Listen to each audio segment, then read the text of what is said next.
All right. Hello, Tougies everybody. take. Hello. Episode 43. The expansion draft. The big one. Will it be the longest episode in Tougies Take? Probably not. No. So what we're going to do here, everybody, is we're going to get right down to business.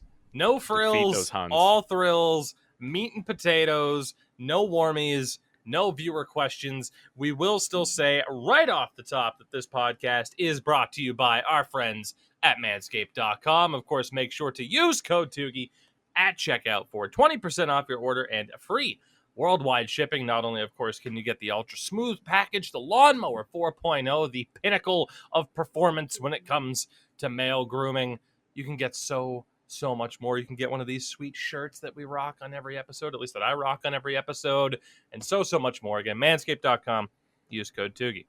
What we're going to do in this episode, as promised, we are going to go team by team and give who we think is going to be selected in this expansion draft. Now, there are a couple of general points to remember. Number one, just because the team can take up to $81 million in salary cap does not mean they will. It means that we might not have teams maxing out that budget through this expansion draft. Secondly, there are a lot of big name UFAs and RFAs that have been left available by their teams. Primarily for the UFAs, I don't know how many of them are going to be picked. Right? Yeah. Because for Seattle, just because Gabriel Landeskog is available, that only gives you his negotiating rights for a week or so. Probably not going to see Landeskog taken by Colorado. And remember as well, we might talk about this for a given team or a given player, but we can only guess as to whether or not side deals are going to be involved, whether they've been made or will be made. How could we possibly know? So we might get into that discussion point, but of course we have done this with the presumption pretty much of no side deals being made. Deej, with that, do you have anything else to add, or are we just going to get right down to business today? No, yeah, I figure we might as well get right down to business. And I think, all of the big stories that are happening in the NHL are related to this expansion draft. So we will just cover them as we go when we get to that team. Exactly. So we initially weren't going to record today, but after seeing the list and going through my mock draft, it's been a stressful day for Deej. And, that's why we jump right into this. We'll help him get some stress relief in there. And I just could not help but want to talk about this today. Deej, if it wasn't this, it would have been an extra YouTube video. So here we are. Let's start our expansion draft predictions for the Seattle Kraken. And we will start with the Anaheim Ducks. Now, in terms of interesting things about the protected and the unprotected, they left Adam Henrique available. Maybe not the biggest surprise in the world. He was on waivers this past season. Still a good player, but it's obvious they want to try to get rid of that near $6 million a year contract. That's fine. But aside from that, two names stood out to me as not being protected, whereas one person was. Derek Grant, available. Even someone like Sonny Milano, available. But they protected Nick Delorier. Not too many teams, Deej, have we seen a more of a grinder, a fourth line enforcer in a way, get protected, but Anaheim have done just that. I mean, I think for me this isn't that shocking because I watched Dale Talon protect Alexander Petrovic. Fair. So to me, it's like everything seems like a good decision. I mean, looking at Anaheim, I think the players they left exposed are players that they are planning to move on from in the rebuild. Like, that's not to say that like Milano or Grant aren't good players. It's just that so many of their players are draft exempt, where they really didn't need to protect that many guys. And so I think keeping on a guy like Delorier, who's probably very popular in the locker room, makes sense during a rebuild for Anaheim. At least that's how I look at it. I think there are quite a few locker room moves in the protective list that we'll get to. So for the Anaheim Ducks, Deej, who do you got? So I think they are going to go with Alexander Volkov. Interesting. I have seen him play quite a few times. I think he's very underrated. He is young. His RFA rights don't expire until next year. He's speedy for a wing. He's only 23, and I think he's going to be a great part of this young core. Interesting. I have them going with defenseman Hayden Fleury. Yeah, that's not a bad pick. That makes sense. Still relatively young at 25 years old. I think another guy, you wouldn't mind having Adam Henrique on your team. He's still very useful, but that contract is very tough to take. Again, at 5,825.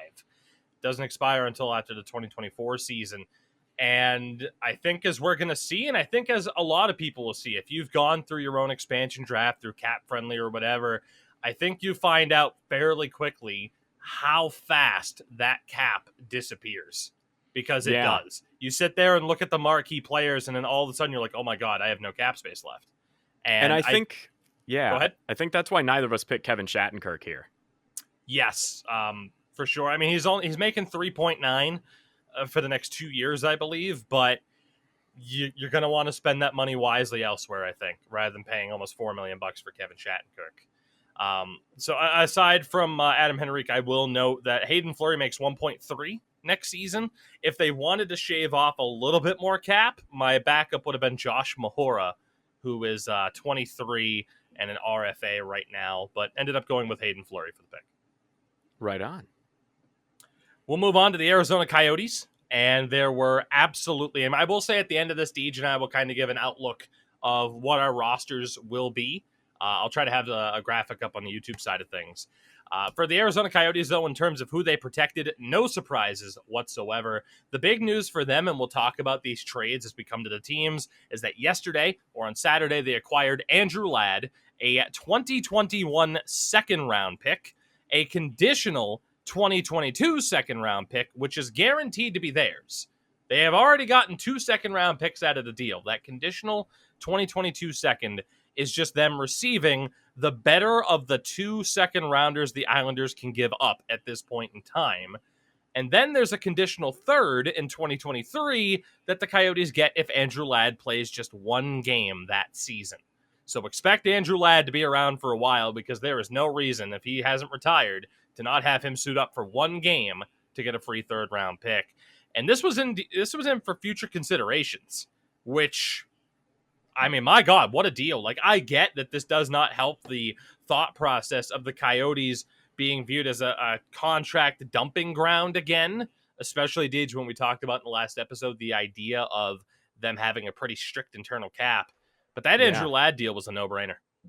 Yeah, I mean, I agree entirely, especially there's just not a lot of good players on this team. I've talked about it several times. The core has failed. You are rebuilding as hardcore as possible. Your internal cap is a joke at this point. And yeah, I think if somebody's offering you free stuff, you take it if you're the Coyotes. Absolutely. Now, that was not the only deal that they made. They also completed a deal with the San Jose Sharks, where they send Aiden Hill and a 2022 seventh, to San Jose for goaltender Josef Koronar and a 2022 second. You're going to hear me say a lot that second-round picks have been moved, by the way, because they have. Koronar had just been signed by the Sharks, or re-signed by the Sharks, and now he is moved, again, along with a second, for Aiden Hill. So Hill's off to San Jose. Koronar is here in Arizona. And Deej, my pick is Josef Koronar. I have the Seattle Kraken taking Koronar away from the Coyotes as soon as he arrives. Interesting. So I didn't even think to pick Koronar because he's a newer addition to the team. And there's just been so many rumors about how many goalies are they going to end up with. And there's so many possible picks. I actually think that pick makes sense to have like a good young AHL level goalie. Yeah, third, fourth string option. Yeah. My pick here, though, was young winger Christian Fischer. He was my alternative. Yeah, so I don't know. I think if you can, so to me it seems like Seattle's probably going to go young and fast. And to me, I think Fischer kind of fits that archetype.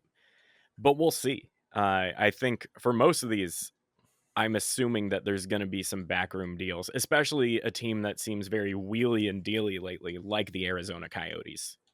Yeah. So the only reason I didn't take Fisher, and you guys will see as this plays out, is what's going on with the goalie situation and how I think the team's likely to view it. So, yeah, corner my pick. Deej has Christian Fisher. The Boston Bruins. No real surprises whatsoever when it comes to their protected list. It is confirmed Yaroslav Halak is going to be leaving the team, which sets up potentially Jeremy Swayman and Daniel Vladar, who was protected in this draft, as the 1-2, unless, of course, they bring back Tuukka Rask or somebody else. That said, Deej, your pick for the Boston Bruins. I mean, I think you go with the, in my opinion, best player available here, especially considering his cap hit, and that's Conor Clifton. So Conor Clifton was my second choice, but I went with Jeremy Lauzon instead. And I'll tell you why. Lauzon is younger, and I think that factors in a little bit. Clifton, his deal, he's a UFA at the end of 2023, whereas Lauzon is an RFA at the end of this next year. So I viewed it as Lauzon is a little bit more cheap. He's younger, and you have more contract control. So I think they're going to go with Lauzon. Yeah, I mean, looking over this roster, though, I mean, without a doubt, the two best players are available are Clifton and Lauzon. Yeah, I mean, the alternatives are Zaboral, Curtis Lazar, or Kuhlman, and I just don't think that's happening. Yeah, absolutely. So, interesting there. Interesting. Particular reason for Clifton over Lauzon? So I don't know. I liked that he was a little bit older. I liked that you're not going to get caught up in the, his RFA contracts seem to me have gotten increasingly messy lately. And I think the stability of having a guy that's like, there's not very many available players that are actually under contract until 2023.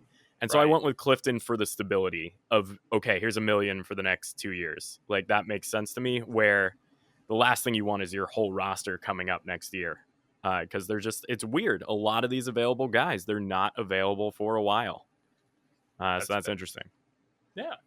We'll move on to the Buffalo Sabres. The only real interesting note, Deej, in their protection list is that they did protect goaltender Linus Ullmark, despite him being a UFA, which is a pretty big rarity in these protected lists. I think it shows their intentions of still trying to re-sign him. Yeah. To me, it's very interesting, right? Because obviously their goalie of the future is one Ukko-Pekka Luukkonen. So I think they're like, for them to have protected Ullmark, like, obviously they're not idiots. Like, well, it is Buffalo, you never know. But like, obviously they must have something in place with Linus Ullmark where he's expressed that he wants to stay there. But that said, I mean, like, the other option, I guess, would have been to protect Carter Hutton, and I think at 35 years old, there's no real plan to. So maybe you just hold on to Linus Ullmark because you've got to protect a goalie either way.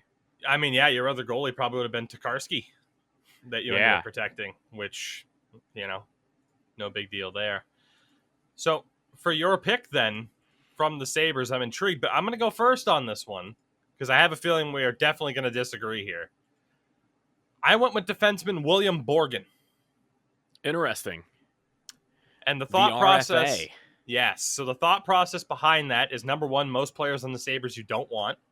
Secondly, a young, cheap option. He's 24. He is an RFA right now. There's no way he's going to be able to command over $1 million. And the only other guys that you would probably want are Jeff Skinner, which out of all the players you could have making $7 to $9 million in this expansion draft, you do not take Jeff Skinner.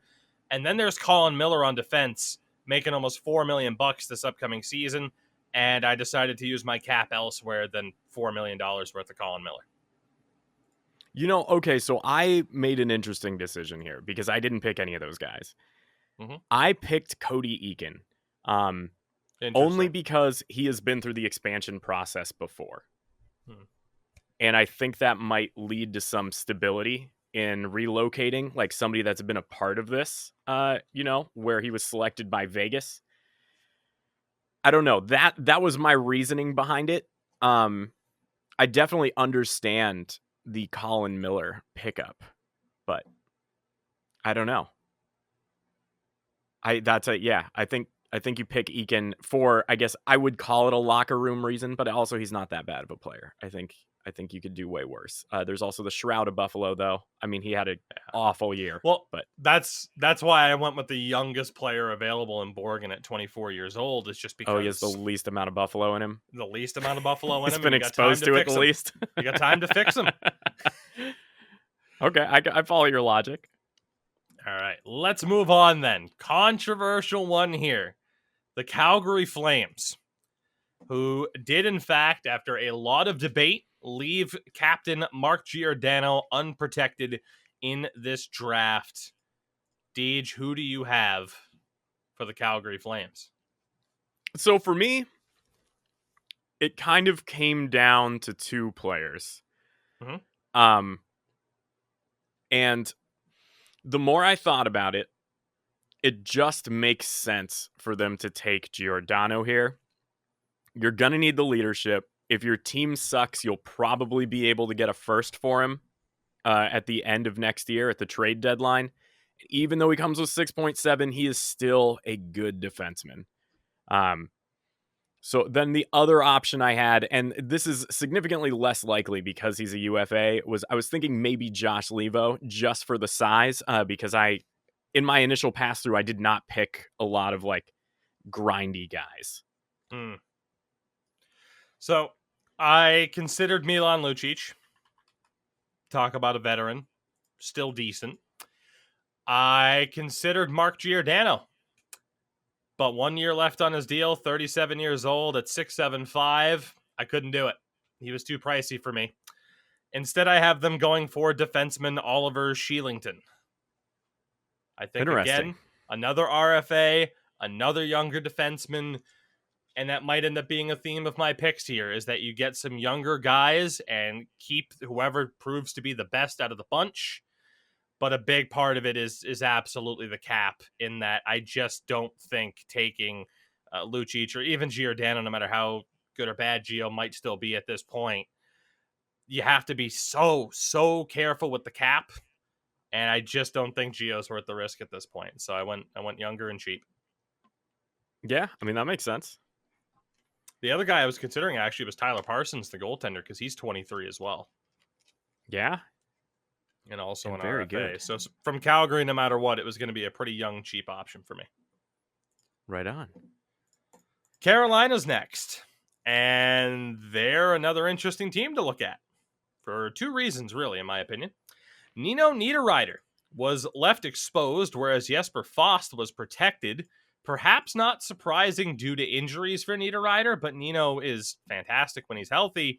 And then they also protected over $5 million worth of Brady Shea over the likes of Jake Bean. Now, I don't know about you, Deej. I would absolutely want 5-2-5 of Brady Shea off of my team. Carolina seemed to disagree. Yeah, this has got to be a locker room move, right? Like, I mean, obviously, the Brady Shea contract is not good. He doesn't necessarily get it done on the ice. It's got to be a locker room move. That's the only thing that makes sense to me. You would think. So, in terms of who to take here, a lot of players not under contract heading into next season, UFA or RFA, came down to two players. A more expensive option, who I absolutely would have taken had other players not become available, and then who I'm actually taking. I'm taking Jake Bean with the pick because I feel like Nino Niederreiter is a bit too expensive, and in terms of expensive, potentially injury-prone wingers, hint, hint, somebody else is available that I'd rather take that risk on. Yeah, that's fair. I mean, I definitely understand logic there. I went with Niederreiter for this, mostly the same reason I went with Giordano, which is he will be flippable at the deadline if your team sucks, as long as he's not injured.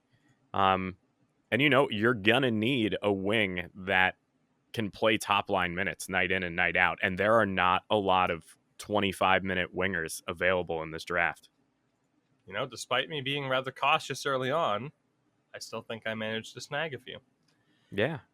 We'll move on again. Now, this pick has changed a little bit as of apparently a tweet that came out 5 minutes before Deej and I started recording. I'll mention these notes first. Brett Connolly, Ryan Carpenter, the two big names left exposed, while someone like David Kampf was protected as an RFA. Calvin DeHaan was also left exposed in favor of protecting someone like Riley Stillman. DeHaan is the highest paid defender on the Blackhawks, but has also been injury prone, but he's fantastic when he plays. There's a reason why he had the reputation he did. Here's the issue, Deej. Apparently, the word is out as to who Chicago's going to take. Originally, for me, it was down to 3 players. I said I would go with forward Adam Gaudette. As a younger guy, got traded from Vancouver, could get a fresh start there in Seattle, mainly because I originally had DeHaan on my team, but when I saw what the salary cap was, decided he was a bit too expensive, and the injuries, it was too risky. You could also go with forward Ryan Carpenter. Originally, I said Adam Gaudette, but this comes from Andy Strickland of Bally Sports Midwest, who was saying Seattle likely to take Zadorov from Chicago after they were unsuccessful at moving him. So I will say, even if they do take Zadorov, it doesn't mess with my roster too much, in that instead you would have 11 defensemen, 15 forwards instead of 16 and 10. So I'm personally okay with them taking Zadorov, and even if I factor him into my roster, it's still fine cap-wise and for what I'm looking to do with the team. Yeah. I mean, I read the news before or while I was filling out my roster, so I have Zadorov here as the pick. Especially, I don't really, I've seen Brett Connolly play. He's a little too streaky with that cap hit of 3.5. Yeah, I wouldn't take him. So I think, for me, looking at this list at the end of the day, it's between Zadorov and Malcolm Subban. And I think there's been enough goalie news to push Malcolm Subban out of the equation. So Zadorov makes sense. I did consider Malcolm Subban as a 3-4 goaltender. But I think once people see who I chose as my goaltenders, there's a reason why I left him off. But yeah, Subban's name was in the running. But Nikita Zadorov, he's an RFA. He made 3.2 last year. I wouldn't pay him 3.2. So you're going to have to hope if you do take him that you can get him on a slightly cheaper deal than that, in my opinion. So apparently we do know what's up with Chicago. We'll move on to the Colorado Avalanche. Another interesting team where I think Deej and I are going to disagree. The main thing to note here, Jonas Donskoy, JT Compher, both exposed in favor of RFA Tyson Jost, and someone like Logan O'Connor as well was protected. Deej, who do you have for the Colorado Avalanche? Because I can guarantee we've disagreed here. Yeah, I mean, I took Jonas Donskoy. For the same reason I took Nino Niederreiter. He's a top-line winger. He can play with very skilled guys. He's very good. He's been underrated his entire career. And I think you get some term. He's at 3.9, which I think is a very fair price for him on that contract. And I think if I'm Ron Francis, I'm glad to have him. I originally took Donskoy, but after seeing my finalized roster and wanting to shed some cap a little bit, I went with my second goaltender, and I went with Jonas Johansson. Okay, you know what? That's a pretty good pick. I mean, I saw what he did this season, and it was pretty good. There was a little stretch there where he looked like a world beater. So my thought is a low salary impacted player from Colorado. Obviously, Eric Johnson, there's no way that's happening unless there's retention or incentive to do that. Same thing as well, I think, with, like I said, with Donskoy, about $4 million. It was a little bit too rich for my blood. So having a 3-4 option in goal of Coronar and Johansson, two guys who do have some NHL experience, it could be really good AHL goaltenders as well, even though they're splitting their AHL team for the next season. Just a matter of going young and trying to keep the salary cap down from Colorado. Yeah, absolutely. Big reason because of that, Deej. We go to Columbus, and this pick is a no-brainer. There was one player who was exposed while they protected the likes of forward Eric Robinson. Max Domi from the Columbus Blue Jackets. It's an absolute must. There is no debate here. Yeah, I also have Max Domi here. I wanted them to take Dean Kukin for the memes, so he could be the Seattle Kukin.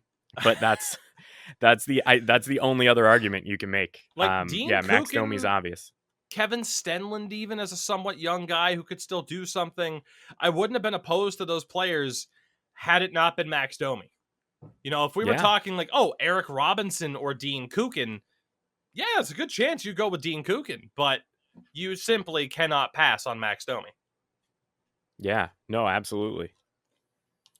The Dallas Stars are next then. Not too much else to say aside from, hey, Max Domi's, it's insane. And I said this on Twitter.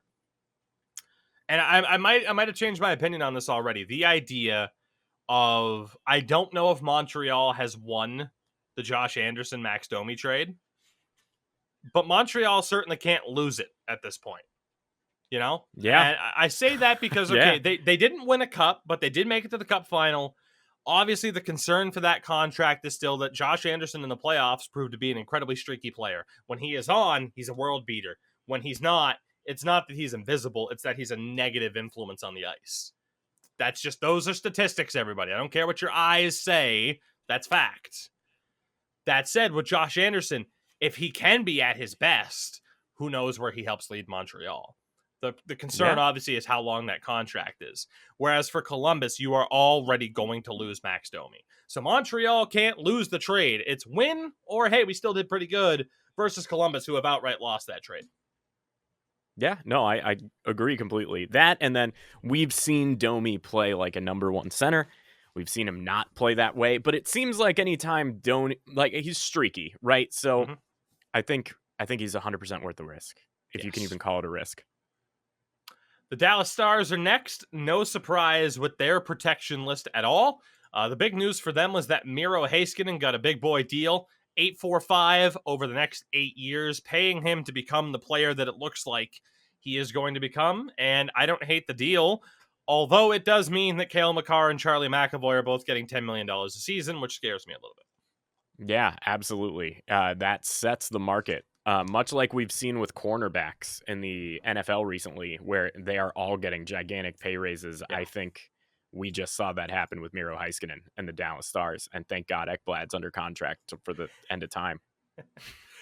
Deej, I want to get your opinion here first. Then who do you have from the Dallas Stars? So I'm torn on this. So I have my top two picks are both UFA defensemen. Interesting. I think it depends on who you talk to first and who wants to come, but I think they cannot go wrong with one of Sami Vatanen or Jamie Alexiak, and I went with Jamie Alexiak just for the intangible size. It's fair enough. Any consideration for Ben Bishop?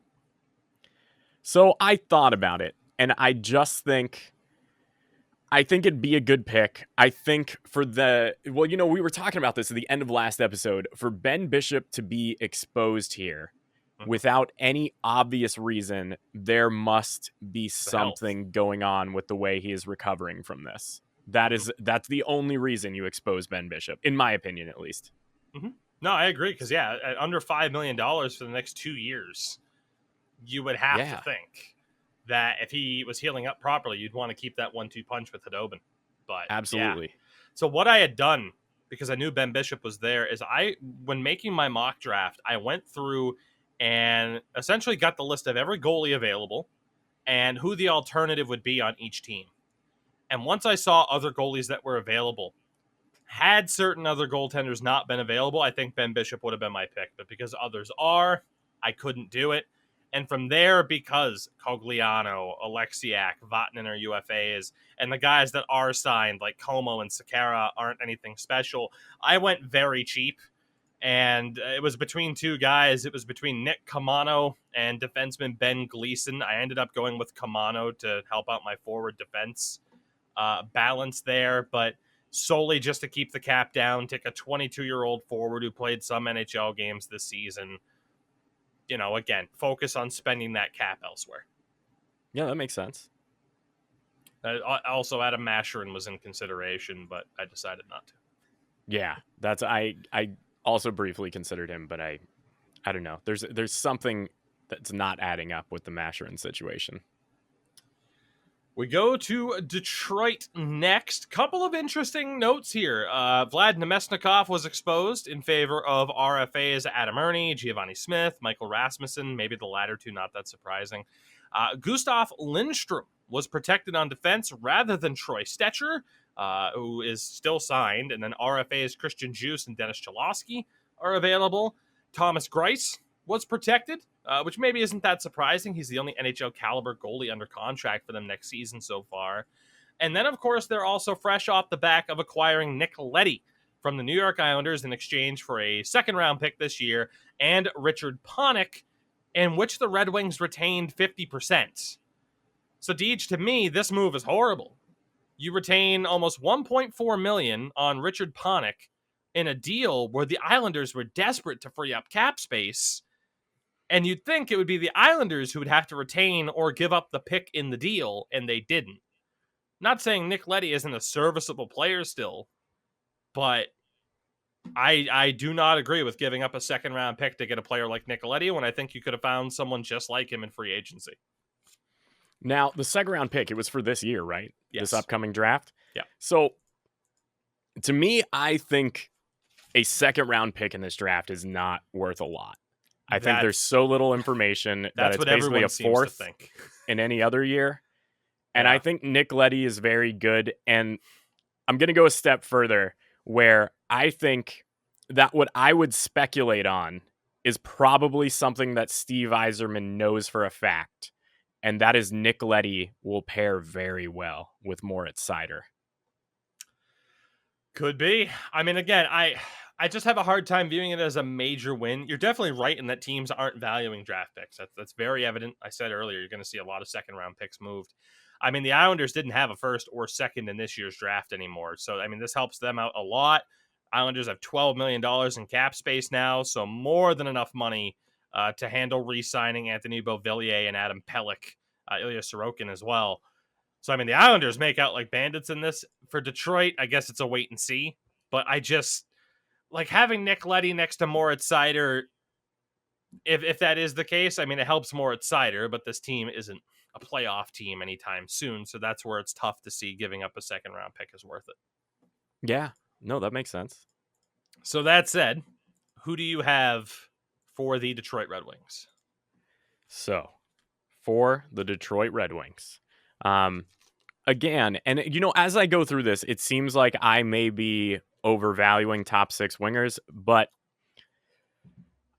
I'm kind of on the fence between Troy Stetcher and Vladislav Nemesnikov as who I would take. In the end, I think I go with Troy Stetcher here. He is my pick as well. Now, I considered Nemesnikov. The stats aren't pretty. You could argue it's because Detroit. I also considered Dennis Cholowski if you wanted to go a bit younger and a bit cheaper. But I think Troy Stetcher is an interesting target because of how solid he was at the World Championships. And I think that he won himself some real positive attention that makes him that much more desirable in this draft. Yeah. No, I think that's very fair. I think we'll that's move on. The way to go. Unless you got anything else to add before we move no, on. Not really. Your favorite team in the whole world. And this one is going to be interesting. Deej, we have the Edmonton Oilers. Yeah. In terms of notes for them before we talk about our picks, you had someone like Josh Archibald protected over Tyler Benson, which is a little bit surprising. Not surprising, but Oscar Klefbom is exposed due to major injury troubles. He'll probably miss the upcoming season. They also exposed Mikko Koskinen in goal while protecting Stuart Skinner. Maybe the opposite of Detroit, where they're like, we'll protect Thomas Greiss, give him confidence. Edmonton doesn't seem to care at all about the confidence of starting goaltender at the moment, Mikko Koskinen. Deej, with that said, my pick for the Edmonton Oilers. I considered forward Dominic Cahoon. I considered forward Tyler Benson. But in the end, you have to risk it for future benefit. Because for now, he can go on LTIR. Oscar Klefbom to the Seattle Kraken. Yeah, I mean, that makes sense to me. For me, this was because, I mean, if he were healthy, Oscar Klefbom would be the obvious pick. Because after Oscar Klefbom, this is a real toss-up here. There is no clear pick. Devon Shore made sense to me just for the term of it, but I think you're right. I think you grab Oscar Klefbom for the LTIR. Hopefully you end up with a number 1, number 2 defenseman when he comes back and all is well. Yeah, I mean, he signed until the end of 2023. $4.1 million cap hit. I think if he does sit out this upcoming year, maybe you get 2 years worth of Oscar Klefbom, and if he can come back and still perform at a high level, that'll completely alter your defensive situation no matter what Seattle looks like at that point in time. So I think in terms of a risk pick, especially too, because again, he can go on LTIR. That's what the Oilers are going to do with him. Yeah. So why not? I think that's an absolute no-brainer to me. You're not going to take James Neal at nearly $6 million. Take Oscar Klefbom, park him on LTIR. Yeah, I think that makes perfect sense to me. We'll move on. You didn't give your pick there, did you? Or unless you agreed with the Klefbom pick. Basically. Yeah, I agree with the Klefbom pick. The only other option that I would have taken is maybe Devon Shore, but I feel like he hasn't gotten it done at the pro level enough by age 26 for it to be a valuable pick. So, former UNamed Black Bear. But he has bounced around a bit. We'll move on then to the Florida Panthers, who protected Mason Marchment over the likes of Frankie Vetrano and Nola Chari. Not surprising, but fresh off of signing a new deal, Gustav Forsling was protected over Marcus Nudivara and Radko Gudas. But Deej, we pretty much already know who's going to be selected here, unless the rumors are wrong, and that is Chris Driedger going to the Seattle Kraken. So I have him as my pick. If I didn't, it would probably be Vetrano or Gudas, depending on who you needed, more a forward or a defender. Yeah, absolutely. And I'm going to go as far as to say that it's almost 100% Vetrano. There are not a lot of snipers available in this draft. But yeah, I picked Chris Driedger, which is probably the best case scenario for the Panthers. I have seen mocks where Marcus Nutivaara goes. He's also not that bad of a pick, especially since he's younger than Gudas. But yeah, I mean, hopefully the rumors are true. It's Chris Driedger, and that's who I have on my mock draft. We'll move on to the LA Kings then. Interesting notes. Trevor Moore protected over the likes of somewhat recently acquired Brendan Lemieux, Austin Wagner, Blake Lizotte, despite being an RFA. Jonathan Quick, unsurprisingly, was left exposed. Deej, for the LA Kings, who do you got? So I struggled here. Mm-hmm. I did not know who to take. So I went with a relatively cheap defenseman under contract in Curtis McDermott, which may not be the best player available, but as cap issues started to add up, I felt like losing, like Brendan Lemieux probably would have been my original pick, but Curtis McDermott seemed to be the way to go. Olli Maatta is of note, but he's so fragile that I think it's a difficult pick to make. So I had Olli Maatta on my short list, Andreas Athanasiou as well. But after seeing how other teams played out, I again went young and cheap on defense, and I went with Cale Clague. Nice. At 23, he's an RFA. I just don't think here is where you want to spend a decent amount of money.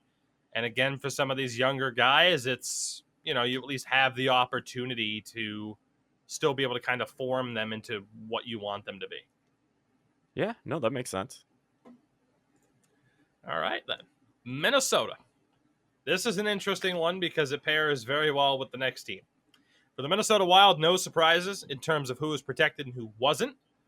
There are a couple of players here that you could go with. Deej, who do you got for the Minnesota Wild? I mean, why would I would need an essay on why you don't pick Capo Kakinen here, right? Mm-hmm. Like, I mean, there are some options. Like, I think Victor Rask isn't a bad choice. I think Marcus Johansson, if you're able to get a contract like agreed on before you make the pick. But like, I don't see anything on the same level as Capo Kakinen available. So I considered Victor Rask, but too expensive. My primary pick is defenseman Carson Suchi, That makes who sense. fairly solid defensive defenseman, 26 years old, making under $3 million until 2023. Kaapo Kakinen would be my pick if this next pick was different, because I agree that Kakinen and Drieger would be a hell of a pairing. But we go to Montreal. Some interesting notes here. First and foremost, Jonathan Drouin left exposed in this draft. No real surprise due to just the entire uncertainty around his situation right now. Yoel Armia was protected as a UFA, which is a little bit surprising. Again, a rare move. They protected him over something like Paul Byron, but you probably want to try to get rid of that if you can. As expected, Shea Weber was left exposed in this draft. Not surprising, but you see Ben Sherratt and Edmondson protected over Kulak and Fleury. And then, of course, the big news. Carey Price waives his no movement clause, and the team protects Jake Allen, in a way, calling Seattle's bluff. And there is a lot of news out there on Twitter right now about this is a genius move from Bergevin. And now in the past hour since Deej and I have prepared to begin recording, the news is out that Carey Price might be hurt, that he's going to see a doctor in New York this upcoming week to take a look at a knee injury that could cost him half of a season. But here's my thought. Number one, I refuse to see this as the great win-win move for Marc Bergevin, the Habs fans claim, because you said Carey Price is the only reason we made the finals. But now all of a sudden, the cap space would be nice, though. Which one is it? Yeah, right. Not to mention the idea that I have heard time and time again through that Habs Cup run. Carey Price, the regular season stats don't matter. He's a playoff goaltender. Deej, what happened with Carey Price this season? He sucked in the regular season. He got hurt, and he came back for the playoffs. What could happen this upcoming season? He could be hurt, but be back for the playoffs. If, in fact, Carey Price is the best goaltender in the world, as a lot of people claim, the Seattle Kraken pick Carey Price in this draft, and that is exactly what I have them doing. Yeah. So the only reason I don't have them picking Carey Price is, I think he's hurt. I think there's something going on. And obviously there is an argument to taking Carey Price. It's not like that's never going to happen. I mean, obviously people think the $11 million check that Seattle would have to write is a deterrent, and I'd imagine it is on some level. They got some rich ownership though, man. That's true, but they're not making a profit yet, and so they more care about within the business than actually spending their own money. That's because that's rule business number one. I mean, that maybe said, but the owner of their team is a fucking billionaire. And the fact that you can have someone like Jerry Bruckheimer just be like, yeah, I'm going to be part owner of this team. Why not? Like, this team is owned outright by a billionaire in David Bonderman. I think you could make the argument and the appeal to ownership in saying Carey Price, $11 million is a drop in the hat. I mean, shit, this guy is the co-owner or at least part owner of the Boston Celtics too, for God's sakes. Yeah. I mean, so I see your point though. Yeah. So that's why, that's the other thing too. So, there is, when you have that kind of cap room to play with, this was not my pick, but Philip Deneau is obviously very appealing here. That is indeed. As a UFA, that is very interesting. What I did end up doing is going with Brett Kulak. So here's what I do. If you don't take Carey Price, you take Kakinen from Minnesota and you take Kulak from Montreal. If you don't take Carey Price, that's my alternative plan. And then, of course, that would open up a lot more cap space. So if you wanted to be more aggressive in LA, instead of taking Clague, you could take Athanasiou or Mantha. You could look elsewhere for some of these other teams. You could take Jonas Donskoy from Colorado instead. Like, if you don't take Carey Price, you obviously free up more cap space to be able to either spend directly on players available in this draft or in the free agent market. But I did build this draft around the idea, and maybe it's the me being smarmy towards certain Habs fans, but I did build this draft around the idea of apparently Carey Price is still the best goaltender in the world. That's what the internet keeps telling me. How do you not take him? Injury concerns aside, if he's the best, you take him. Yeah, I mean, it's if he is the goalie he still is, you take him, I guess. It's such a bizarre situation that I mentally feel very unprepared for this conversation. That's fundamentally how I feel about it, I guess. It's a conversation we never thought we'd have to have.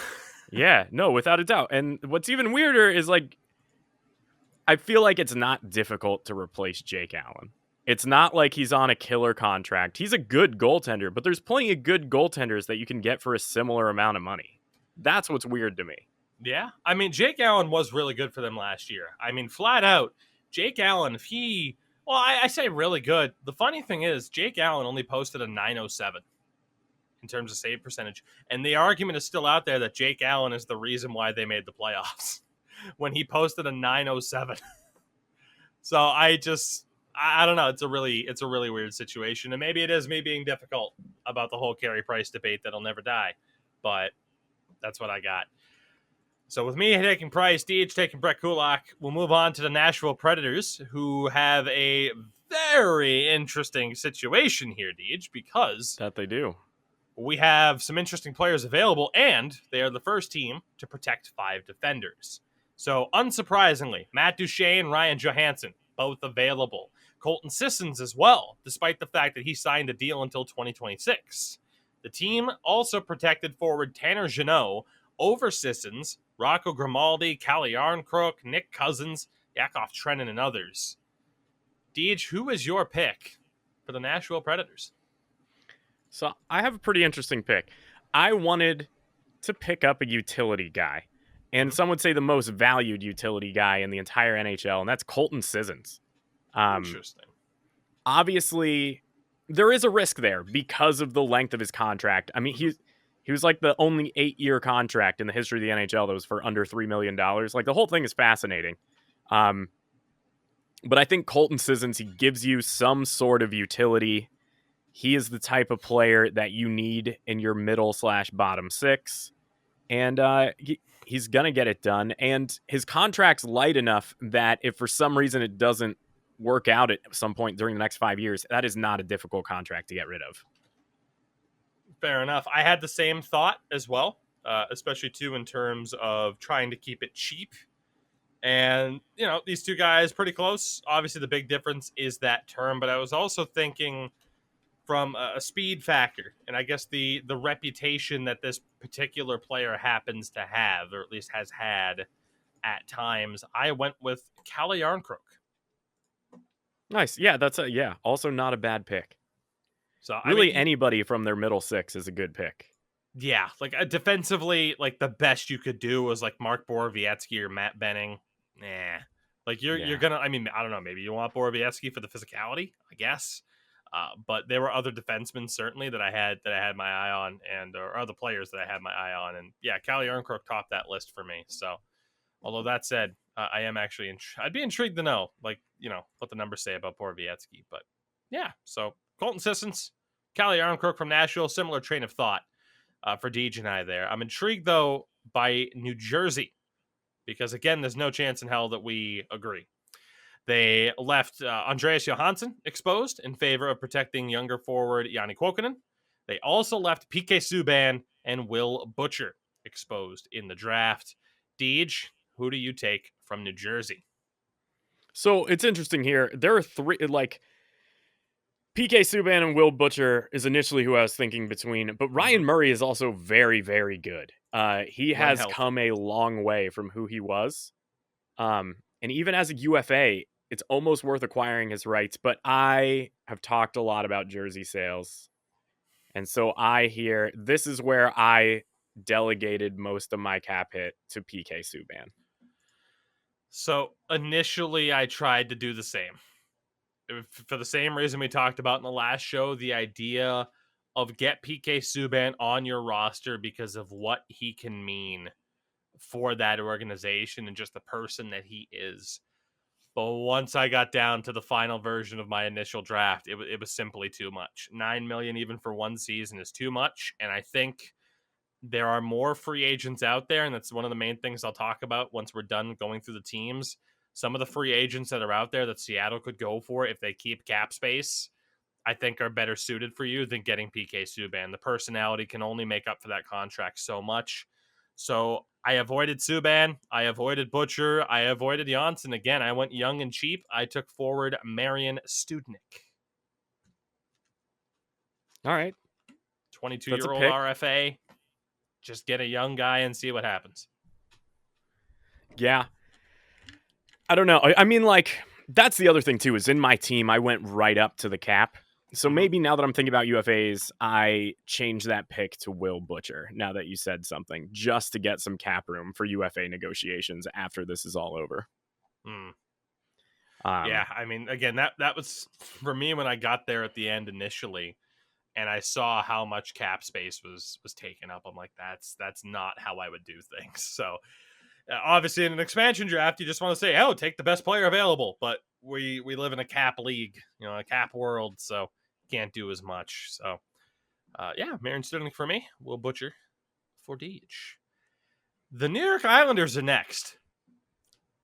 Call me surprised. Jordan Eberle and Josh Bailey, both unprotected, whereas Cal Clutterbuck and Matt Martin were protected. Deej, who do you take from the New York Islanders? Oh, they love that fourth line there. They really do. I think for me, Eberle's the pick. Yes. Originally, my thought was Kyle Palmieri's rights are probably phenomenal if you can get him to sign with you, but I think he's in a stage in his career where he is willing to take a low contract to chase a cup and not be part of a build from scratch organization. I just don't think that's the type of player he is right now. So I think Eberle's your guy. You get your top line goal scorer. You get somebody that's very popular. I think that's what you do. Yep, Eberle's my pick as well. I prefer him over Bailey. You could also, if you wanted to save cap here, you could pick up a prospect like Kiefer Bellows. But I think Jordan Eberle, after the season he had $5.5 million until 2024, I think you have to go for a player like that who can fit into your top six at 31 years old. So, yeah, Jordan Eberle, no doubt the pick. I was shocked to see him and Bailey both unprotected. The New York Rangers, on the other hand, fresh off of acquiring the rights for Barclay Goodrow for a 7th-round pick next year from the Tampa Bay Lightning. Goodrow is unprotected. Don't expect Seattle to go for him. They also protected forward Kevin Rooney over younger option Julien Gauthier, and they are fresh off of dealing Brett Howden to the Vegas Golden Knights for defenseman Nick DeSimone and a 4th-round pick next year. So Howden's gone. They kind of give up on a younger guy there. Deej, it's not the most expansive list in terms of players to choose from. Very intrigued to see who you went with here from the New York Rangers, and why isn't it Tony DeAngelo? Well, I think that's for obvious reasons, because of his cap hits, abysmal for the amount of games you're going to get out of him, which is 0. Here, so I think a player like Barclay Goodrow is not necessarily or in any way whatsoever attached enough to the New York Rangers to not be able to negotiate with. If you want him, you get him in free agency here. There's not a lot here, which is interesting for this team that's rebuilding, has so many young guys. That's why I think I went with the best available. I went with a young guy under contract. I went with Julien Gauthier. So he was my second option if you wanted to go for a more younger prospect type. But there's one name that stood out to me that from an analytics perspective, granted in a limited sample size, stood out. And he's been around for a while and might now just be breaking through as a bit of an option that, hey, could be worth it. I went with forward Colin Blackwell. Who Interesting. Might have been running on a little bit of a heater with the Rangers this past season, but looking up what I looked up, I liked what I saw. And hey, 1-year deal at this point, $725K as a center that could fill in the bottom 6. Went with Colin Blackwell. I said, hey, why not give, instead of constantly going for the youth, this is the type of veteran I think that you could plug in to see what he has, because there's a chance we haven't seen the best from him yet. Whereas with other kind of veterans, you're like, yeah, we kind of know what you are, and we really don't think there's another gear to your game. Whereas, again, for Blackwell, there might still be that extra gear. Yeah, I mean, and worst case scenario, you end up with a very good third line center in Colin Blackwell. And, one of the reasons I think I even looked past him is just former 7th round pick, undersized, not a lot of NHL games, but he's certainly putting up the numbers. Mm-hmm. We'll move on to the Ottawa Senators, who left Evgeny Dadonov and Chris Tierney unprotected. Tierney, of course, a part of the Carlson trade, if I'm not mistaken. That while also protecting Austin Watson and Nick Paul, which was interesting. They also protected Nikita Zaitsev over Josh Brown, which maybe that's your message to say we have faith in you, Nikita, but how is that the case when you also left Matt Murray unprotected in favor of Philip Gustafson? So you have one shit contract and you say, we'll protect him, and another one, and you leave him hanging out in the wind. Deej, who do you have for the Ottawa Senators? So despite having one down year, I think if there is a theme of the available players in this draft, it is that goal scoring is at an absolute premium. Mm-hmm. And that is why I went with Evgeny Dadonov. So he was my initial pick. I still might take him. Like, it's tough to not take Evgeny Dadonov. Especially, like, if I weren't to take Carey Price, I'd definitely take the risk on him. Yeah. Just because, again, the $5 million for 2 years is a bit easier to handle. But with the way I set up my draft, I just think $5 million could be better spent in free agency on someone who isn't coming off of necessarily a down year in Ottawa, where you have to wonder, is it the great fog of Ottawa, or has his decline started? So again, I went young. I went, with a cheap option in prospect Vitaly Abramov. Yeah, it's not a bad pick. That makes sense. Obviously, when you have the cap albatross, that is the Carey Price deal, you kind of have to build your team like the current Montreal Canadiens with a lot of young guys on their entry-level contracts. So it makes sense to me. Indeed. Another interesting team. The Philadelphia Flyers, who are fresh off the back of what is the best trade of the offseason so far. Yeah. Hands down for me. They acquire Ryan Ellis from the Nashville Predators in exchange for defenseman Philippe Myers and forward Nolan Patrick. Deej, we haven't gotten to talk about this trade yet. All the rumors for Philadelphia, is it Seth Jones, is it Dougie Hamilton? Instead, they go out and get Ryan Ellis, who maybe wasn't to his same elite standard as he had been in the past few seasons. You could argue that's because Nashville, in general, wasn't a very good team. For me, though, Ryan Ellis is a bona fide number one defenseman, and I think this is incredible. I mean, you now have Ellis, Provorov, and Sanheim as your big three in Philly. You get the right pieces around that defense, the right pieces around this forward core, and Carter Hart figures it out. There's no way I'm not predicting Philadelphia to miss the playoffs next year. Like, this is a playoff team. They have to be. I mean, we keep saying that. They keep finding a way to thwart us, for lack of a better word. It's true. This team still, even after this trade and before a pick, has $9 million in cap space. So who's to say they're done, getting ready? That said, I have a feeling. So to me, you may have gone with somebody younger, but I think we picked the same player here. We might have. Guess. So let me say this before you throw that guess out there, just in terms of the trade in general, and then talking about the protective list here. But I think you're right that we picked the same person. For Ellis, again, you give up Phil Myers, who's 24, good PK guy, but still a lot to prove. So that's better suited for Nashville at this stage than Philly. And then for Nolan Patrick, unfortunately, just due to injuries, it just looks like a change of scenery was necessary. And that's really harsh for a former second overall pick. But I think, again, Nashville is a better spot right now for players like Nolan Patrick and Phil Myers for where they are in their career, and it shows Philadelphia's intent. Now, didn't Nolan Patrick get moved again? He did, and we're going to talk about that later. Okay, yeah. So Nashville, don't get an apartment yet, Nolan. So yeah, I think this was a good trade both ways. I think there was a bottleneck at the top for Nashville's defensive system, and which is unfortunate. Like, I mean, obviously it's an embarrassment of riches, but when you are so cap strapped and you are stuck in a position where you have these albatross contracts and your offense is kind of floundering, you have to kind of let go of one of your pieces, whether that's, I mean, obviously you don't get rid of Roman Josi. So Ryan Ellis, unfortunately, is the odd man out. And Ekholm's on an expiring deal at the end of this upcoming season. I think he gets dealt at the deadline, if not sooner. Yeah, no, I think you're 100% I think correct. For Nashville, if you're not fully prepared to see that team that made it to the Cup get torn apart after Pekka Rinne retires, this Ellis trade, those pieces, those walls are still coming down. Yeah, absolutely.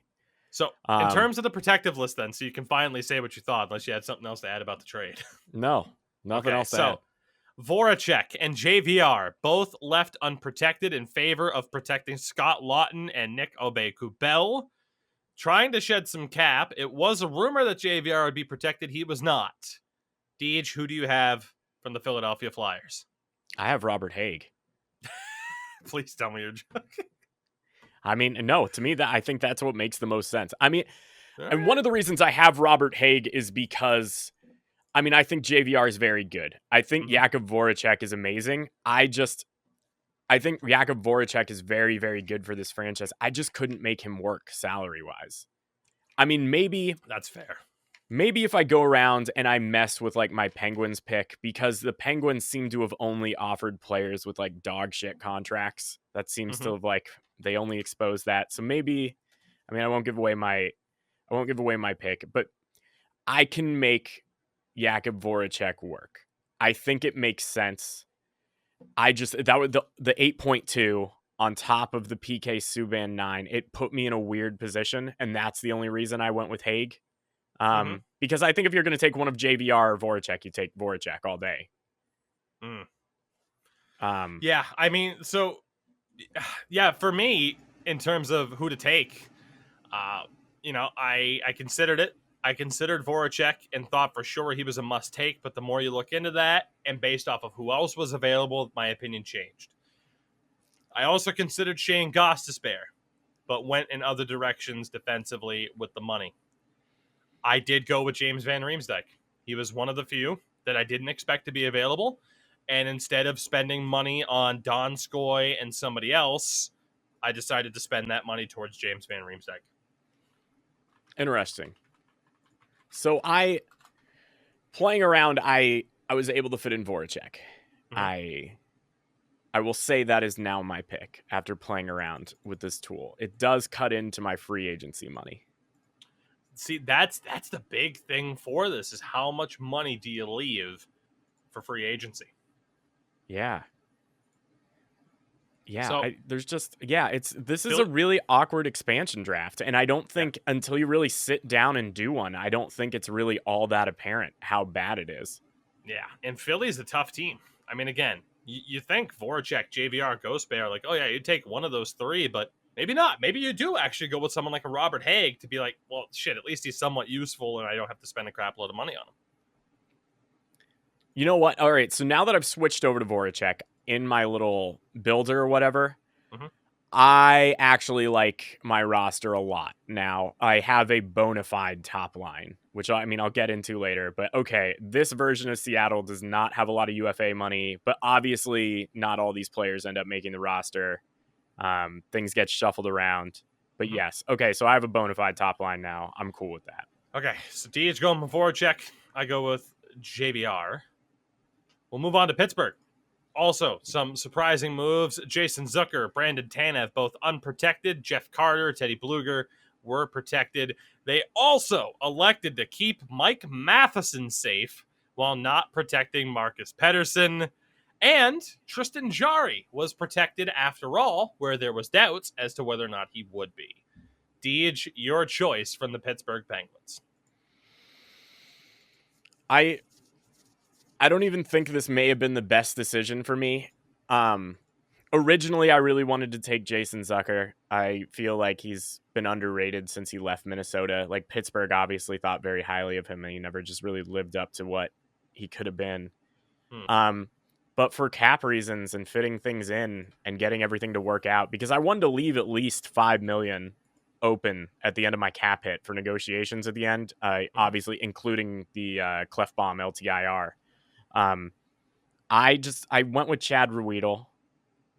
I don't necessarily even think it was the best possible decision here, but you get a guy that's under contract. He's making under $1 million. He's got some playoff experience. He is a serviceable NHL player. And I don't know. That's why I picked him. Fair enough. I mean, hey, similar logic to what I used earlier, just different places. I considered Marcus Pettersson. Eventually figured him to be too pricey. And there is an alternative to this pick. You could go with someone like Zach Aston Reese, who might be a little bit cheaper, but there's some injury issues there potentially. I went with Brandon Tanev. The contract is potentially a little bit scary at $3.5 million until 2025, but I think what he brings to the team, in terms of being a solid middle six option who can put up points. But the big thing for me, every successful team has an asshole. Has a player that gets under the other team's skin, and Brandon Tanev has been that for the Pittsburgh Penguins, and I think he'd be a very good choice to be that for the Seattle Kraken. That's fair. I completely understand that. For me, that player is Max Domi on this team. He doesn't necessarily need to be that guy, but yeah. I like this Seattle team. For me, a part of the thought process is I want this team to be a pain in the ass to play against, even if they're not the best. I want that Montreal in the playoffs mentality, that Ottawa Senators in the regular season mentality of like, look, we might not win, but you're not going to have fun. Yeah, no, absolutely. That makes sense. We'll move on to San Jose. Quick notes, Kevin LeBanc was protected after all, and also had the note, of course, of the Aiden Hill trade, who was protected over Martin Jones. No real surprise there. Deej, who was your pick from the Sharks? I really struggled to make a pick here. I don't know. And so it could have also just been that I did them in order, so I was already running into cap issues at this point when I was going through this.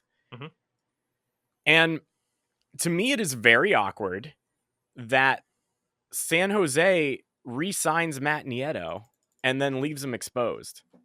Yeah, a couple teams did that type of move. So to me, that says there's probably, like, the only reason you would do that is if you have talked to Seattle and there's something going on. So Sin's going to hate this, but I went with Curtis Gabriel. I took his contract. You pay him. You get your goon. You get your guy that I think it is so underrated for your team to have a guy that is popular on social media. If I had to guess, I would say you probably went with Ryan Donato. I did not. Interesting. So I went with Curtis Gabriel because he knows how to do social media. You can somehow get people that live in Washington State to enjoy fights. I don't know. I think that's what I went with. So I bounced around. I considered Donato. I considered Nieto. I also considered Radim Simic on defense, but he's a bit too expensive. I again went young and cheap. I went with forward Dylan Gambrell, who is a year younger than Donato, plays center. And I think for me with Gambrell is he was a player, me being who I am in terms of like paying attention to prospects a lot in the roster editing side of things with the NHL games. He is someone who in the NCAA, he only played one season, but he had 43 points in 41. He played 3 seasons, but his last season in the NCAA in 2017-18, he had 43 points in 41 games. He never scored under a point per game pace in his 3 years in college. And I still can't help but think that maybe, just maybe, that potential is still there. Where I think for Ryan Donato, you've been on, 3 or 4 teams at this point. I like him a lot, but man, when you start to see a player bounce around to 3 to 4 different teams, how often do they figure it out? Or is it seemingly figure it out like an Alex Galchenyuk did in Toronto this year versus you end up overseas and it's not really going to work out for you in North America? So that's Yeah, my thought. Go with Dylan Gambrell. Give him another shot. that makes sense. Deej, we have a big team next. A big So team. In terms of I this think club. Go ahead. yeah. So, okay. So I will say that I think of all the teams to work out a deal with Seattle, Mhm. St. Louis is probably the most likely, in my opinion. I would agree. And I'll give you some backing facts to this and let you go. Tarasenko, as we all know, has been exposed in the draft. They also let Sammy Blais be exposed in this draft in favor of protecting Barbashev as an RFA, which I don't understand. And of course, Vince Dunn is also available. So, Deej, what you're saying is why pick between Tarasenko and Dunn when you think both could end up in Seattle? Yeah, I think Seattle works out a thing where they end up with both. And that'd be a They hell of a get play for them. It would be, and I think it's possible. I have no idea what Seattle would do for it. I have no idea what the background workings are, but I think it frees up a bunch of cap space for St. Louis. That is obviously they have decided to rebuild. Yeah, Landeskog would make a lot of sense. That said, for the sake of this, if it is just a straightforward pick, I think Vince Dunn is a home run here. That's the call, right? It's Vince Dunn versus Tarasenko. I go with Vince Dunn every day of the week if Vladimir Tarasenko isn't there. And I passed on Nino Niederreiter to go for Tarasenko, who I think is worth that risk just a little bit more than Niederreiter is. I think that ceiling is a bit higher if Tarasenko can play to his ceiling. So I went with Tarasenko. That's fair. And I think for the sake of now thinking about how much Niederreiter is making and the other options, I'm actually going to change my answer to Jake Bean for Carolina for the sake of Tarasenko. Because now when I look at those contracts and I compare them, because I honestly didn't do enough homework because now I'm thinking about that. Well, that's the thing. Even if you do your homework as you talk about this and you consider all the ideas in your head, you go, oh, but actually that could be nice. Oh, this could work too. That's the point. There are some tough choices to be made here. Yeah, and you can end up with Tarasenko and Voracek. Okay. I'll take that. Giordano, Will Butcher, possibly your top pairing. Okay, so Seattle may be a good team if they take Tarasenko and Tarasenko puts a pillow under his shoulder pads. So yeah, I don't know. Yeah, I think you risk versus reward, and like I said before, my original pick was PK Subban, but I think Will Butcher's better for cap reasons. You're gonna need to sell jerseys, so let's go with the Tarasenko show. A lot of tough choices to be made. We'll move on to Tampa. More tough choices here. Another team that protected 4 defenders, meaning Andre Palat, Yanni Gourde, Tyler Johnson, Alex Killorn, Patrick Maroon, all available. Younger talents like Taylor Radish, Mitch Stevens, Matthew Joseph, and Ross Colton, who just scored a Stanley Cup winning goal, is available, as is someone like Cal Foote on the blue line. Deej, do you go with an experienced player or do you go with a younger prospect?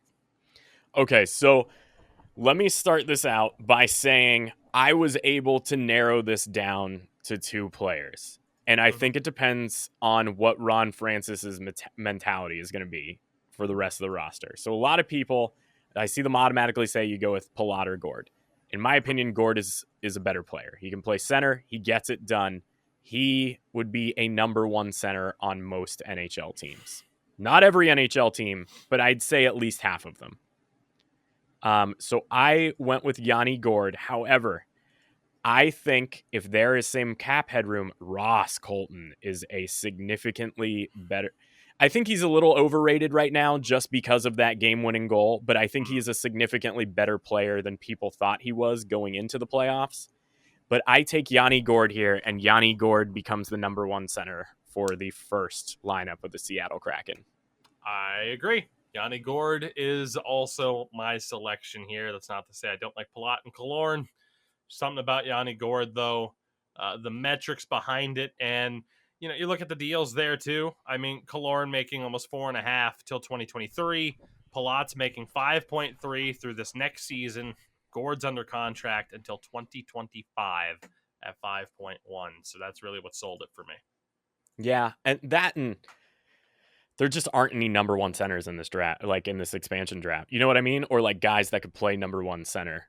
You know what I'm saying? And Gord's one of those very few guys. And I don't know. That to me is why it was a home run. Mm-hmm. We'll move on to the Toronto Maple Leafs, who leave Alex Kerfoot unprotected. They also acquired Jared McCann, only to leave him unprotected. The thought is, I guess, you'll lose one but keep the other, which is very risky. You gave up Philip Hollander back to Pittsburgh, who they acquired previously, and a 7th-round pick in 2023. They also protected 4 defensemen, including Justin Hall, over the recently re-signed Travis Dermott. Deej, what do you think? So I went with Jared McCann here. Yep. I think Jared McCann immediately steps in to be the number 2 center. I mean, if Max Domi doesn't work out or he has to play wing, Jared McCann, you know what you're getting. He's been fairly consistent everywhere he's played. I got to see him play in Florida. We saw what he did in Pittsburgh. He is, in my opinion, the ideal middle 6 center. Mm-hmm. He has an incredible shot. Like, he has such a good wrister for a middle 6 center, which is not really a skill set you come across very often. Yeah. So I went with Jared McCann. He is the second line center of my Seattle Kraken. So Dermott was a close second for me. I'd go McCann or Dermott. If McCann was protected, would have gone for Travis Dermott. Makes me think that there could easily be a deal in place for them to take Alex Kerfoot instead. You know, because if you're Toronto, you want to keep McCann, you want to keep Dermott. Makes me think there's a bit of incentive to take Alex Kerfoot there. We'll see. But yeah, no doubt Jared McCann's the pick. For the Vancouver Canucks, they acquired Jason Dickinson from Dallas for a 3rd-round pick this year. Okay. Like a middle 6 edition, maybe a bottom 6 edition. They also left Tyler Myers protected, which is surprising given the cap hit. That one. And really, Deej, there's no clear alternative to protect, though. I mean, Madison Bowie, like Jalen Chatfield. Vancouver's a tough team because I don't think you're getting much. What do you got? Yeah, so this for me, I kind of went with what has been your general strategy for this. I mean, obviously, you grab a young guy here. You grab a young guy under contract, and for me, it was between Madison Bowie and Matthew Highmore, just because you'll get 2 years out of them, or 1 year out of them, rather. And so I ended up going with Matthew Highmore. He fit into my overall team a little bit more than Madison Bowie. So I ended up going with a prospect here. It was between 2. I ended up settling for Jonah Gadgeovich, former 2nd-round pick, young, cheap, plays a more physical style, and is more contract controlled than the alternative, which was Cole Lind. So I went with Gadgeovich there. Just, again, kind of a bruising forward who could make an impact on the 4th line. If not a little bit more, time will tell. But definitely not taking anybody with any sort of cap hit from Vancouver. Not a chance. Yeah, Gadgeovich, famous for currently averaging 17 minutes of penalties per NHL game, which he acquired all in his 1 appearance. Imagine Domi, Gadgeovich, Tanf, maybe Gabriel. God, we're bringing it back. Old school hockey, baby. I mean, I thought for a little bit about... So that's the thing, too, is I tried to avoid taking UFAs, but a player like Jimmy Vesey, I feel like, is not a very bad pickup if you are able to get him under $2 million and you can negotiate something. Because to me, he will probably get about 2.5 in the open market, just based on the fact that, he has cup experience. He's done all this. He can step into a lot of different roles. He's a very versatile player. And I think if you're able to get him for cheap, I think you go with Jimmy Vesey, even though he had an awful year, and hopefully that's why you end up getting him for cheap. We'll quickly talk about Vegas as well. They are exempt, of course, from this draft, but this is where we'll mention Nolan Patrick then being flipped from Nashville to the Golden Knights in exchange for Cody Glass. Again, another former 1st-round pick. Both these guys, young, struggling in the league so far. A little bit surprising, but Nashville again ends up with Phil Myers and Cody Glass. Vegas ends up with Nolan Patrick. Yeah. And Brett Howden for their trouble. So 2 young guys who can play center. Yeah. I mean, you got to hope that Nolan Patrick finally turns it around or gets healthy.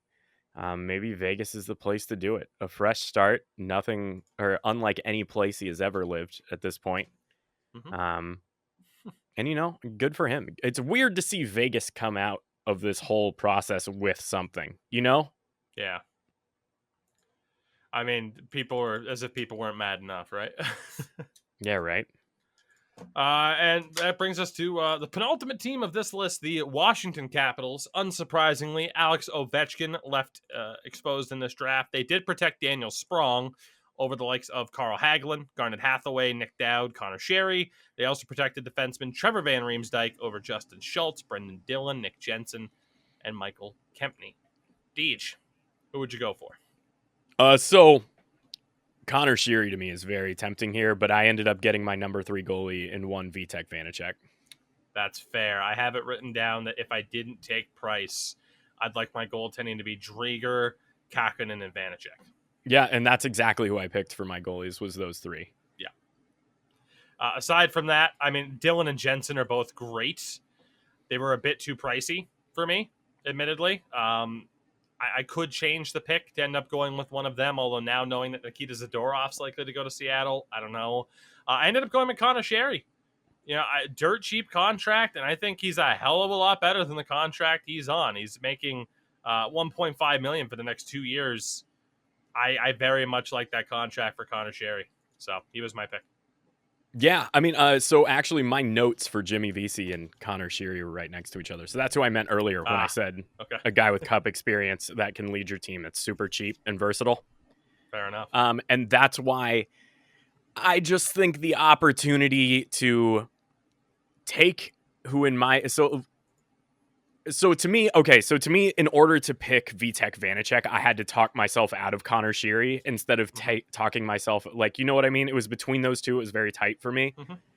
I think taking a goalie that theoretically made a mistake in the playoffs that'll haunt him. There's nothing better you can do than give that guy a change of scenery, especially when he looked very good in the regular season.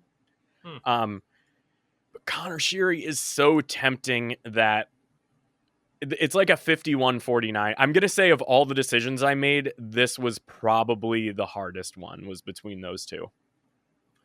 Fair enough. And we go to our final team, the Winnipeg Jets. Only surprising note really was that they protected younger defenseman Logan Stanley over Dylan DeMello. Deej, who is your final pick to round out the lineup? So I don't know if this is just because of all the players available here, he's the one that I'm the most familiar with, and I know what he's capable of, and I know the contract he's on is a deal. Mm-hmm. And so here, my Seattle Kraken pick up their 4th-line center in Dominic Toninato. Interesting. I can see that in a way. I can see why you'd want Dr. Seuss, though. So I considered Mason Appleton as a forward option. If I were to go with a forward, it would be him. I ended up selecting Dylan DeMello, however. Yeah, I think that's a very good pick. If Toninato were not available here, I'd go with DeMello. Yeah, so DeMello is my final pick. So, Deej, my roster, now keep in mind this is with Adam Gaudette in the lineup rather than Zadorov, but my projected cap hit was $68.8 million, which leaves, I do believe what the cap is, 81.5. That leaves me with almost $13 million in cap space to sign RFAs and make some moves in free agency, which again, you could shave off a little bit more cap if needed. You could also make some changes to add a little bit more depending on what the free agent plans are. Yeah. So my cap hit was just a hair above 70. Mm-hmm. And I think that gives, Seattle, I mean, we talked about how much money they have. They will likely spend the cap. And so to me, I expect 1 or 2 guys that are drafted to either be cut, traded away, not necessarily re-signed. Mm-hmm. Presumably they'll get Drieger for a deal. And really, I wish I ended up with more, but I think they'll only end up having about $4 or $5 million to play with in free agency. Yeah. But I'm pretty happy with the roster I came up with.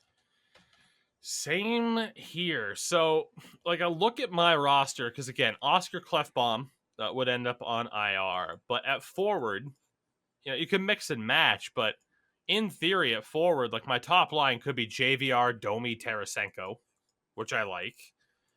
Second line or middle six, you have any combination of McCann, Gord, Eberle, Yarncroke, Sherry, Tanev, and then guys like Gambrell, Gaudette, Blackwell, and other younger guys to fill up that forward core.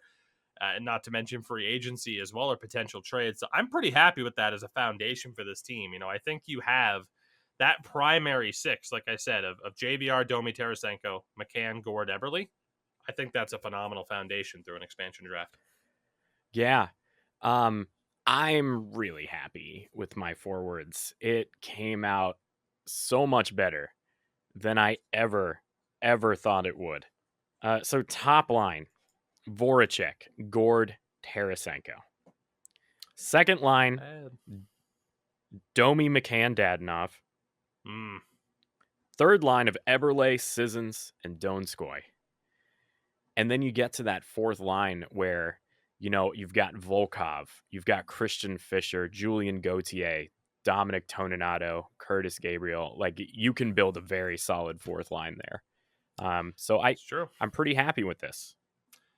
And then not to mention, again, the free agent forwards that are out there, at least. We'll talk about the defenders in a second, but for the forwards that are out there, might be out of the price range, but who's to say? Again, free agent forwards right now, Landeskog, Krejci, Ovechkin, Hoffman, Hall, Hyman, Coleman, Tatar, Wenberg, veterans like Paul Stastny, Granlund, Benito, Danault, Saad, Janmark, Palmieri, Schwartz, like the list, Barclay Goodrow technically might be out there, Zach Parise. Like, there are, Yoel Armia could be there. As you continue to scroll down the list, there are guys to help fill out this roster with. They're in a very advantageous position. I mean, it's interesting too, like, if you fill out a roster like yours with a lot of cap space, like, I mean, you give 7 by 8 to Landeskog. Here's the money you want. Here's a ton of it. Come to our team for a really long time. Similar to what Vegas did with Mark Stone, albeit a little bit earlier. Yeah. Very much could happen. We also have, for defense, my defense, again, very much prefaced on looking at free agents. But Suchi, DeMello, Bean, Stetcher, Fleury, Lozon, Sheelington can also be there. Like, very clearly the defense is where I'd look to make changes in free agency. Yeah, I think that's fair. I mean, if I look at my D lineup, it ends up being with Clefbaum on IR, obviously. Giordano Butcher as the top pairing. Second pairing is Zadorov with Brett Kulak. And then third, I mean, you get Conor Clifton with either Troy Stecker or Curtis McDermott. So I think it ends up being very solid without necessarily a number one guy. But, I mean, I think Giordano ends up filling that role for 1 year. And, of course, free agent defensemen, Tyson Barrie, Dougie Hamilton, Martinez, Yandel, Mike Riley, Goligoski, Suter, Montour, Ceci, Alexiak, Ryan Murray. I mean, even guys like Patrick Nemeth, Adam Larson. There are names out there. Alex Edler to help fill out these rosters. And then absolutely, we get to the goaltending, which for me is a 1-2 punch. Carey Price and Chris Driedger. Yeah. I mean, I'm sitting here with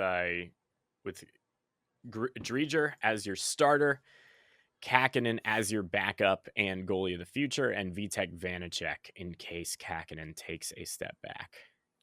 And, of course, free agent goalies, Grubauer, Smith, Tuukka Rask is out there as well. Brossois, Linus Allmark available, Jonathan Bernier. It's the cool thing about this entire situation, Deej. There's so many different directions to go, and basing it off of course, deals that could be done, other moves as well through free agency. It's why it might be even more unpredictable this time out than it was for the Vegas, Golden Knights expansion. Yeah, no, absolutely. And it's interesting too, especially when you look at Vegas 3-4 years in. I believe there's only 3 or 4 players on that roster that were still part of the expansion draft, and for the most part, players were acquired in free agency. And I don't know, to me, that's why my roster, when I look at it, is interesting because you get guys like Yanni Gourde, Jordan Eberle, and Jakub Voracek, all with some term. So I don't know. Yeah, this is fascinating. So with that, everybody, I think we are good to go here for this particular show. Very much looking forward to seeing how the expansion draft plays out, what deals might happen. Again, it takes place on Wednesday, the 21st. Normally, Deej and I upload shows on Tuesdays. It was going to be the day before. We had to move some things around this week, so you can essentially count this as Tuesday's show. And of course, the entry draft is on Friday and Saturday. So Deej and I will have a show likely up on Friday talking about everything that happened in the expansion draft and maybe even a bit of a preview of the entry draft as well. Deej, do you have anything else to add? I don't know. Do you have any predictions for a deal that will go down? As crazy as it is, off the top of your head, have you thought of anything at any point? I think the St. Louis deal, that double deal that you mentioned, is very, very possible. It seems like the Habs and the Kraken are playing a game of chicken right now. Maybe Seattle trying to get Montreal to pay up a little bit, and Seattle saying, I dare you to take Carey Price. He's injured, LOL. There could be something there as well. And then I don't know how involved the Kraken get in terms of taking on rough contracts. I just don't see it. So I'm going to say that Seattle deal really comes to mind. So to me, and I think this is interesting, I think because we have seen some shuffling happen already on this team, I don't know exactly how it's going to go down. I don't know what their sweetener will end up being or how they can even sweeten it. But I'm going to say because of the massive amount of moves coming out of Nashville, I'm expecting something weird in the expansion draft from them. I mean, you could argue we've already seen it with this Ellis trade, but I think there's another step to it. Maybe Ekholm moves even sooner than I expect him to move. Yeah, and to me, that seems like the obvious sweetener for them to take a bad contract, because you've got to imagine that, Johansson, a guy like Johansson or Duchesne, even though they're getting paid so much, will end up improving your team because they are still top six guys, even if they're not necessarily the best. So I don't know. I think we're going to see something weird out of Nashville. I can't wait to see what happens, Deej. It's been a damn good show. It was as fun as expected. I can't wait to get ripped apart for how could you think this when nobody knows anything that's going to happen aside from the two moves that have essentially been announced for Florida and now apparently for Chicago. But that's all the fun, the fun of something like this is criticizing other people for their moves and getting criticized for your own opinions. Yeah. The only other piece of news I read today is that the expansion draft is done already, and they're going to make a big production out of it like it's not. I read that somewhere. I was like, that's 100% correct.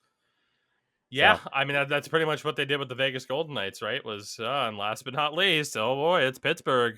Who could we possibly announce with Pittsburgh's pick? Can't imagine. Yeah, right. So, yeah, that's likely to happen again.